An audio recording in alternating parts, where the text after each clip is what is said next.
तेरे इश्क में घायल प्रॉपरली जो वैम्पायर डायरीज है, जो हॉलीवुड का एक लेजेंडरी शो है, उसको जो कॉपी कर रहा था, आज मैं ये थोड़ा सा कह सकता हूँ कि नहीं, आज कहानी चेंज की जा रही है, क्योंकि आज के एपिसोड में कहानी को काफ़ी ज़्यादा डिफरेंट करके दिखाया गया है जब हम वैम्पायर डायरीज से कंपेयर करते हैं तो। क्योंकि वैम्पायर डायरीज के अभी तक 3 सीजन हो गए अप्रॉक्सीमेट, तो तीसरा सीजन तो शुरू होने वाला है। इतना जो कांड हुआ अभी तक हम लोगों ने जो देखा उसमें,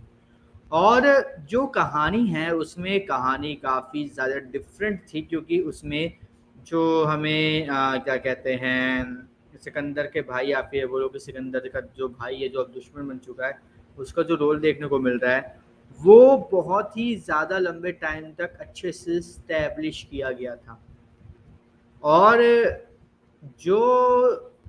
हमारी ईशा है, उसकी जो मासी है, वो प्रोफेसर के साथ एक अफेयर में आ चुकी है। ठीक है, जो हमें नहीं दिखाया गया इस शो में,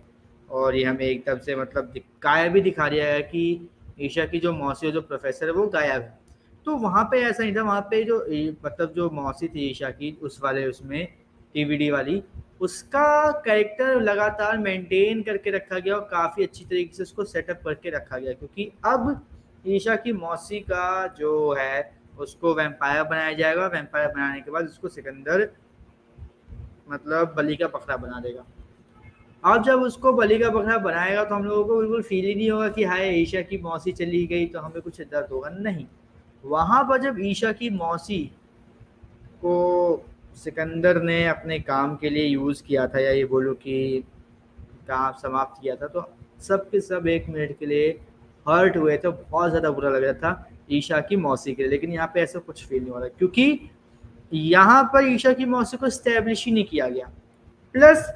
ईशा की मौसी का जो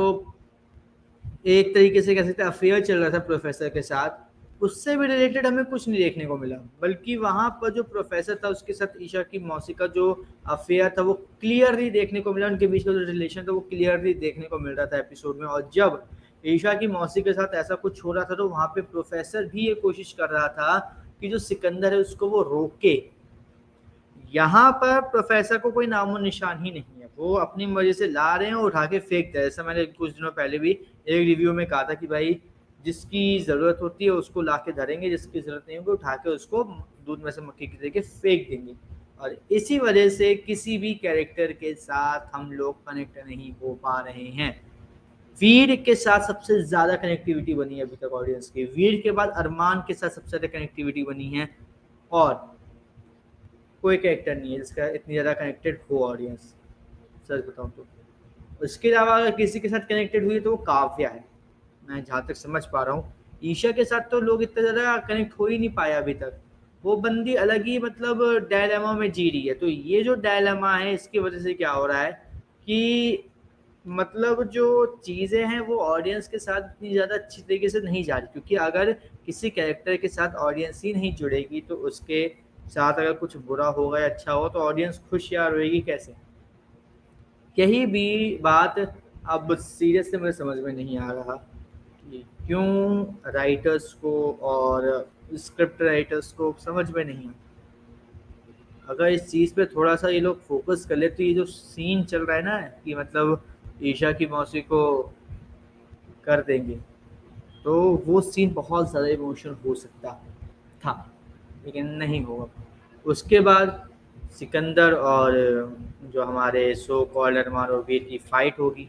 उसको देख कर भी मेरा इंटरेस्ट सब बिल्कुल ख़त्म हो चुका है, क्योंकि मैंने कुछ दिनों पहले बोला था कि अभी भाई भेड़िए हैं और एक हमारा जो सो कॉल्ड राजवंशी भेड़िया है जिसके पास महिषी की भी पावर है और थोड़ी बहुत योगिनी की भी पावर है, उनकी पावर को अगर दिखा कर ये लोग अगर ये सब करते हैं, फाइट करवाते, तो हमें बहुत ज़्यादा खुशी होती कि एक साइंस फिक्शन शो के साथ जो हम लोग फील कर रहे थे, जो हम देखना चाह रहे थे, वो हमें देखने को मिला। लेकिन हमें ऐसा कुछ देखने को मिलेगा ही नहीं।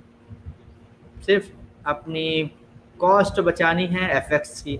जो विजुअल इफेक्ट्स होंगे उसकी, इसी वजह से ऐसा वो कुछ नहीं कर रहे, लेकिन अगर ऐसा करते तो आई विश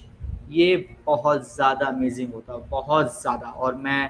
पर्सनली चाहता था कि ऐसा कुछ हो कि भाई हमें ये चीज़ देखने को मिले, और मैं खुश होता अगर हमें ये चीज़ देखने को मिलती। बाकी भाई